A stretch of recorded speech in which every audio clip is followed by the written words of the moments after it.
A journey to where nature is at her most magnificent and forbidding.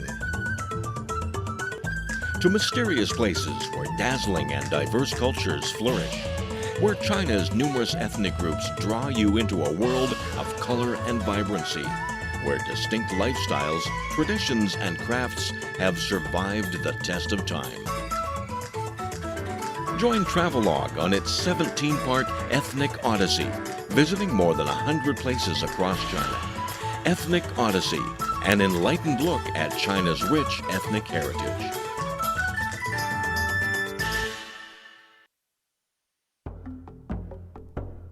On this episode of Travelogue, we party with the Uyghur minority in search of the best sights in Turpan and Koralur.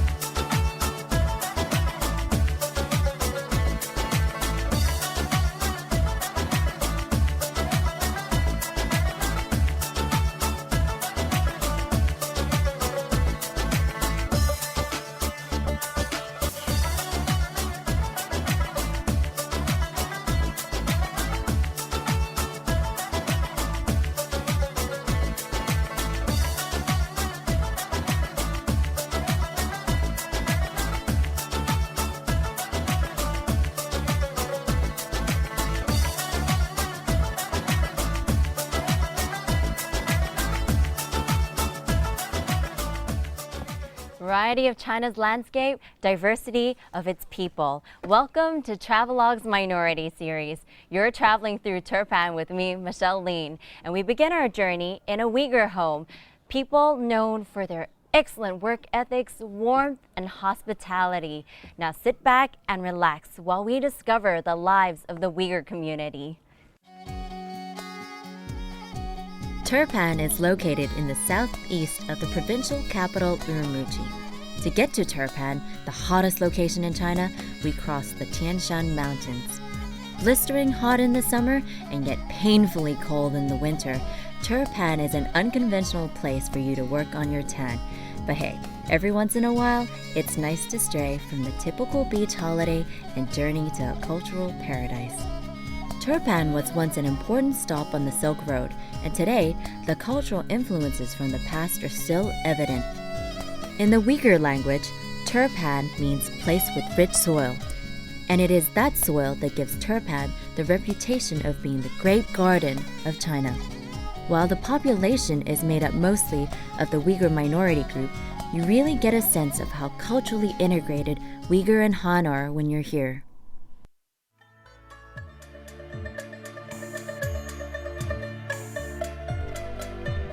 There's one place in Turpan particularly famous for its grapes, Putaogo. Grape Valley is our first stop, and it's known for its grapes as well as its raisins. Beneath the grapevines that frame their homes, the Uyghur people welcome you with fruit, naan, tea, and other local delicacies.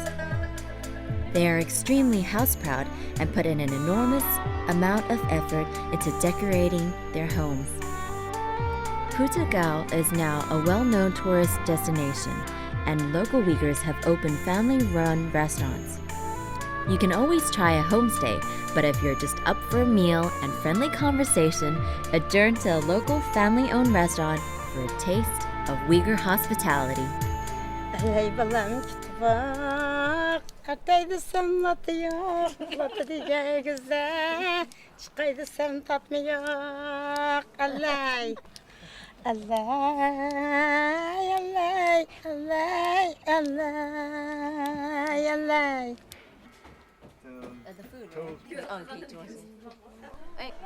The Uyghur people know how to show you a good time, and they don't just stop at the food. I'm hanging out with my new friends, and they're trying to make me look like a Uyghur girl. They're going to teach me how to dance after this. Are we okay? 好了. Okay. That's right. Chances are they'll make you dance too. The most popular dance in Uyghur culture is the mashallah. And whenever they're given the opportunity, they will perform. In general, I found the Uyghur people to be extremely outgoing, and they'll dance, sing, and play whenever the mood takes them. My new Uyghur friends with such captivating musicians and performers, I had to join in too. Having trained since an early age, they're instilled with a passion for self-expression through dance, and it's a tradition that's been maintained for many years. As soon as they pulled me onto that dance floor and taught me the mashalab, I just gave in, let go, and spun like a Uyghur girl.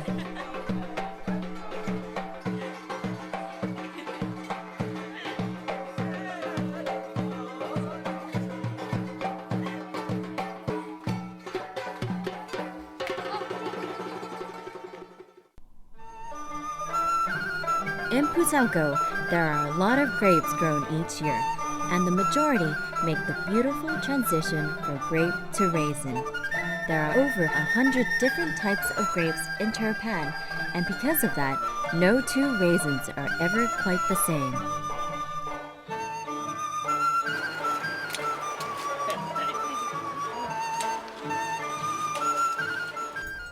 In the Grape Valley, you'll see these mud structures everywhere.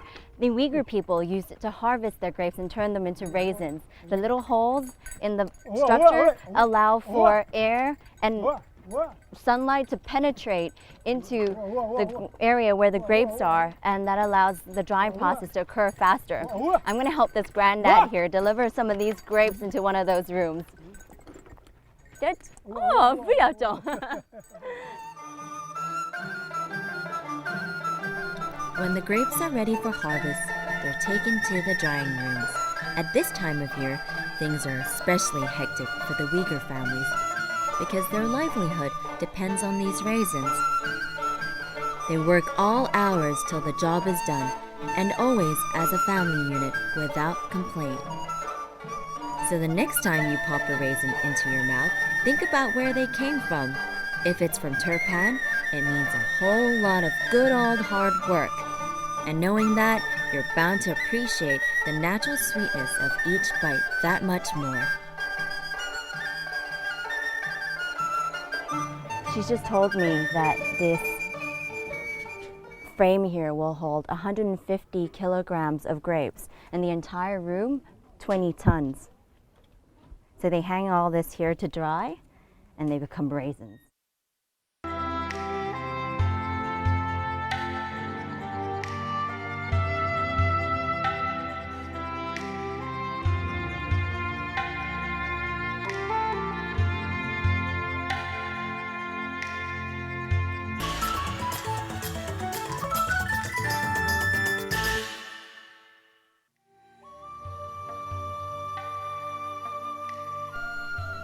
Built in 1778, the Ermin Minaret is the largest minaret in Xinjiang.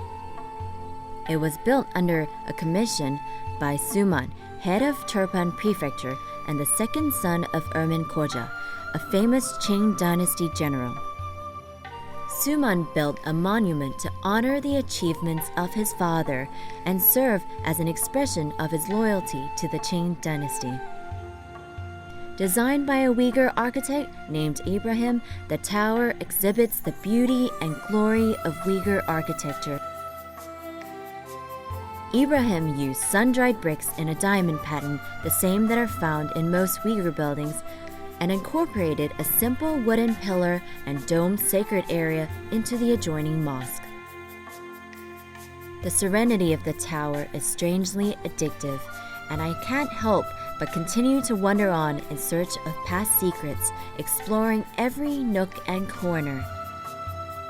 As the sun continues to rise, I climb the tower in the hope of finding a magnificent view. And I'm not disappointed. Framed by dome-shaped windows are uninterrupted views of lush trees occupied by singing birds and village homes. A scene of perfect balance between nature and man.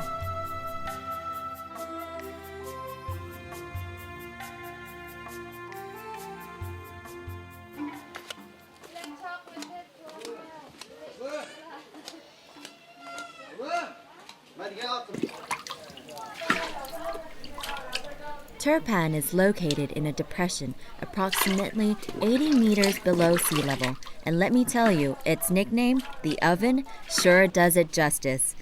With an average annual rainfall of less than 2 centimeters a year, Turpan relies heavily on its water irrigation system called the Karez. A Karez system consists of wells, underground channels, canals, and small reservoirs. The natural slope of the terrain is used to direct the water to the people while minimizing evaporation along the way. Dating back to the Han Dynasty, the irrigation system receives its water from the surrounding mountains and from the annual snow melt.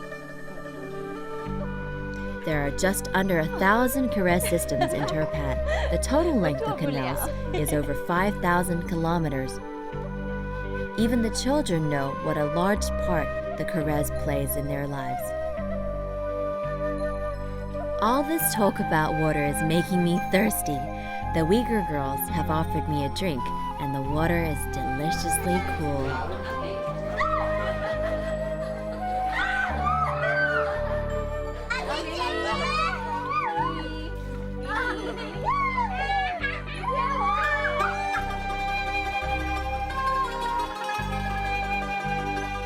For its ingenuity, the Karez system is counted as one of the 3 great projects of ancient China, along with the Great Wall and the Grand Canal.